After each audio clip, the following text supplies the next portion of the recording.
Steelers. They come in on a good run, winners of 5 of their last 7.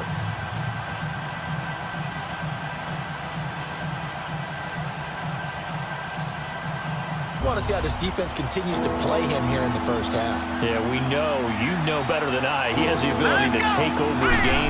So what do?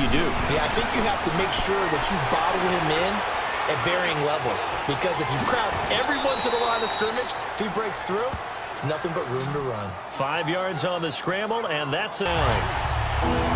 Oh, man, that was close. The opportunity to change momentum, big play, right in his hands, unable to come down with it. A sigh of relief, no doubt, on offense if that fell harmlessly to the ground. He's going to look deep down the field. This is caught inside the 15. A big play on third there for the Steelers. I know the scouting report on him is that he doesn't possess the eye discipline to be an elite linebacker. What that means is his ability to read, react, and make a play. But on that one, he looked like one of those guys. The quick slant caught. And he'll be brought down here at... In today's football, where receivers break tackles, make people miss, get upfield for the extra yardage, when you see a play like that where it's caught and he's dropped on the spot, that's a big-time play by the defense. And it's hauled in by Rodgers for a Steeler touchdown. Eli Rodgers, his 2nd touchdown on the season. And the Steelers take the ball down the field and score on their opening drive. And Charles, if the season ended today, and it's not going to, we still have December left. We're only in November, but they would be a wild card team, and that's great. They'd be in the playoffs, but you know they're trying to bump up to be one of those division leaders. That guarantees you at least one margin for error for this team, right? Because right where they're sitting, a 2-game losing streak could have them out of the playoffs. So they've got to make sure they continue to keep the momentum going. Absolutely. There's some sharks smelling blood in the water behind them. The quick slant caught. The numbers for Antonio last week. Well up on Pittsburgh getting set to take the field. A tale of 2 extremes already in this game. A touchdown pass on their opening drive followed by an interception last time out. Now, it sounds like things balance out, right? What's that mythological thing that we do? If you have a candy bar, Oh, this is taken in. It's complete. They give him a gain of 37. In our pregame meeting, all they talked about was a rush like that. I file it away because I'm going to use their aggressiveness against them as this game goes on. I'm going to hit them with a screen soon. Here's Walker looking to throw on 2nd down. And he connects with Vance McDonald. And they'll get it all the way up about 5 yards shy of midfield. Were they going to bottle him up at different levels, so to speak, is what you said. What have you seen so far? Well, I think they've been absolutely terrific because it feels like on every play, if we were watching this in the film room, when you clicked off the film or stopped it, you would see 11 shirts of that same color right there in the frame trying to tackle him. That's what you're looking for. And he gets this inside the 35-yard line. He's got his first... Well, if you do read man coverage, Brandon, the drag route's a pretty good one to run against it because you're running away from people on it. Hurry up, here we go. Green, 39. Walker on 1st down. On the left side, it's McDonald. Another nice gain, 13 yards that time, and another 1st down. Session of half number 2. They were able to get the ball back here, didn't surrender any points. Now they'll look to add to that lead. Hey, how about the boost the defense gave them? Going right out on the field, shutting them down, not giving up any points, and turning the ball back over. They want to do their part now and show them a little respect and some gratitude by scoring some points. And to get a little more cushion. And there's a man they call AB, always a volume receiver. He gobbles up catches, holds a number 2, and in 2015, just 7 catches shy of setting the single-season mark for most receptions, currently held by Marvin Harrison, a Hall of Famer. He had 136 catches that year on the heels of 129 the season before. Now a play fake here on 1st down. Flushed out right. Now he's going to throw deep right. And got his man complete. And he makes it all the way down to the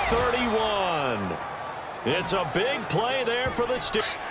And the young buck showing that ability, that agility to dance outside of the pocket, complete the deep ball. And don't think for a second that the coaching staff didn't have their heart rate accelerate a little bit there, right? Anytime you have those young quarterbacks and they get outside of the pocket, you're just hoping that they make good decisions because so many things can happen that can go wrong when you throw it downfield like that. He got away with it there and in a big way. And they do get him down, but not before he's able to slip it inside the 5-yard line. The goal for any offense versus his own defense, find the holes where guys are available and put the ball. Plays in succession. Not sure this D knows what hit him, but now they got to get ready. It's 1st and goal. All right, here we go. From the gun, Walker. And it's caught. It's Brown. Touchdown, Steelers. Antonio Brown, his 6th touchdown of the season. And the Steelers are going to add on to their lead. On those slants, everything happens so quickly. What makes it work? The timing between the passer and the receiver. In this case, a slant route. Ordinary.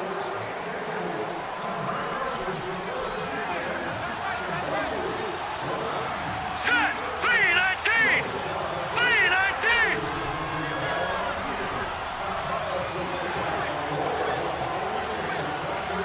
Back 99 Philly. Here we go.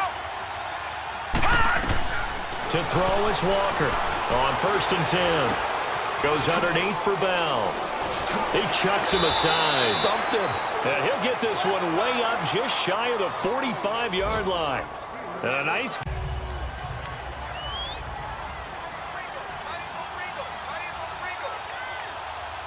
Now let's go.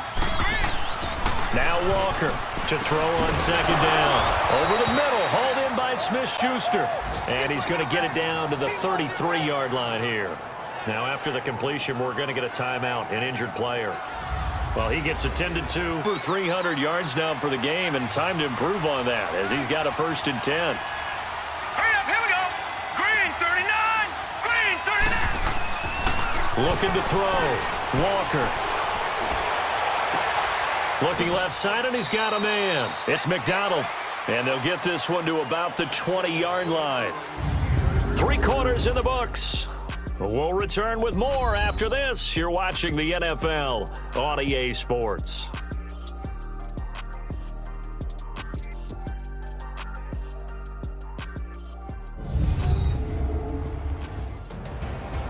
Back now in Baltimore. It's Steeler football and All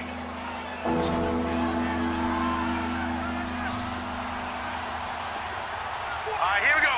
Green 39. Green 39.